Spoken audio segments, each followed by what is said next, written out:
Good morning. First, I wish to express my condolences to the families of Oliver Houston and Jared Lloyd. The loss you endured is irreplaceable, and its impact on our community cannot be overstated. Every life is invaluable, and the weight of the loss within our community is deeply felt.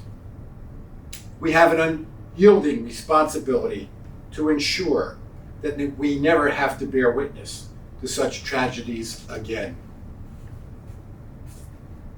Justice is more than just a concept. It is a sacred duty.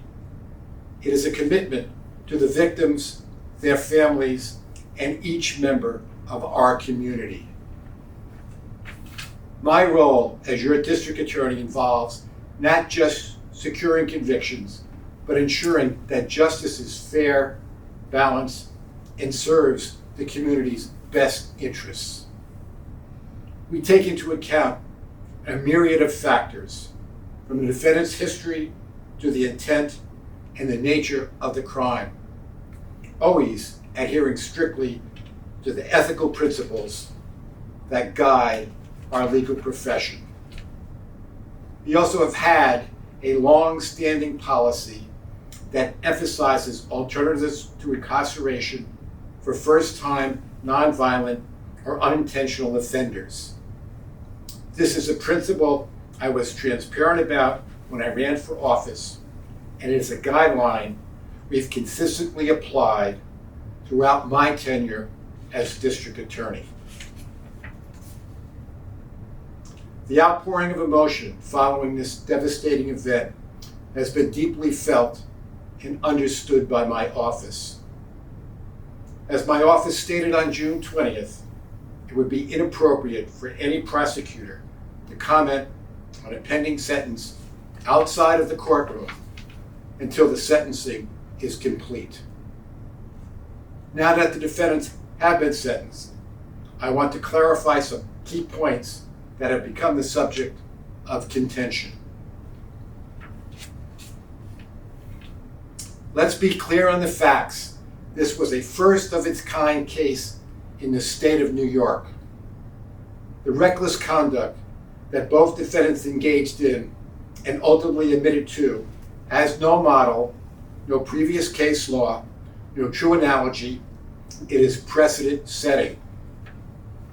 No one has been convicted, let alone arrested and prosecuted, for utilizing a torch in hot coals for a ritual religious cleaning in the manner that the defendants chose to that evening.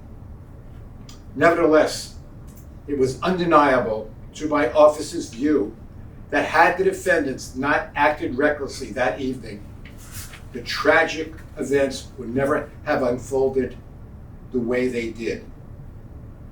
When considering the appropriate action in this case, my office chose to accept a resolution of the charges only under the condition that at least one of these defendants would fully acknowledge in open court the recklessness that led to the tragic deaths of Jared Lloyd and Oliver Houston.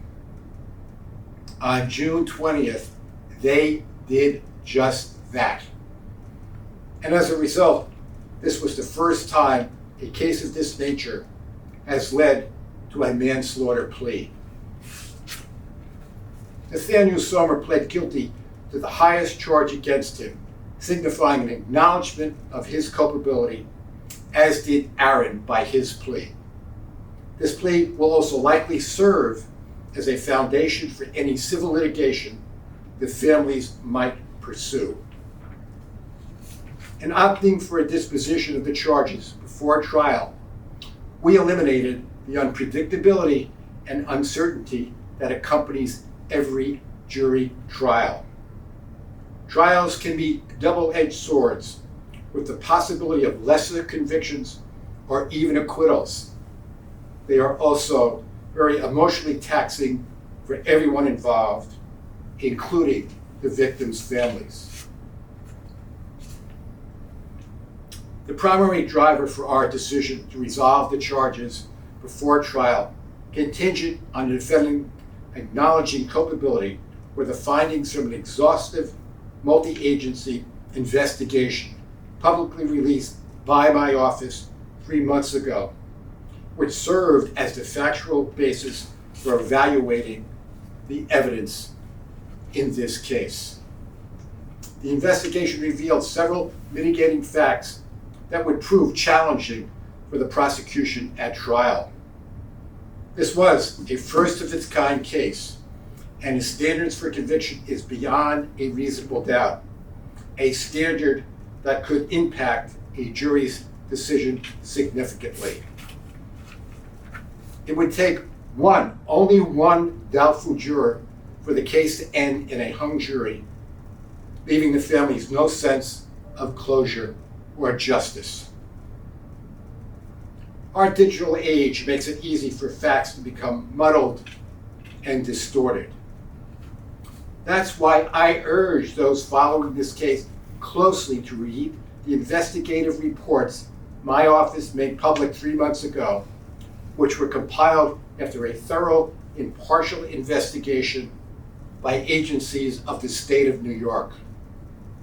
The findings paint a complex, nuanced picture, and I firmly believe that a resolution before trial was the most responsible route under these circumstances. The gravity of these decisions weighed heavily on us. I emphasize with the community's concerns and frustrations, but it's critical that a prosecution be fair and impartial. A person must be judged on their conduct alone, not on appearance, demeanor, or perceived group identity. Justice isn't a one-size-fits-all concept, and it does not always mean incarceration. It's multifaceted and must take into account various factors, including intent and the specific circumstances of the crime. It's also important to remember that the criminal justice system works in concert with the civil system. Our decision in this criminal case does not preclude other forms of justice or compensation for the families involved. In fact, the guilty pleas we attain will aid the families in any subsequent civil litigation. My approach is and always will be anchored in justice, a justice that is driven by facts and evidence, legally sound, and respects the intricacies of each case. It is my fervent hope that our community recognizes the care, diligence, and unwavering commitment to justice with which my office operates. We value your perspectives and remain unwavering in our mission to uphold justice in Rockland County. Thank you.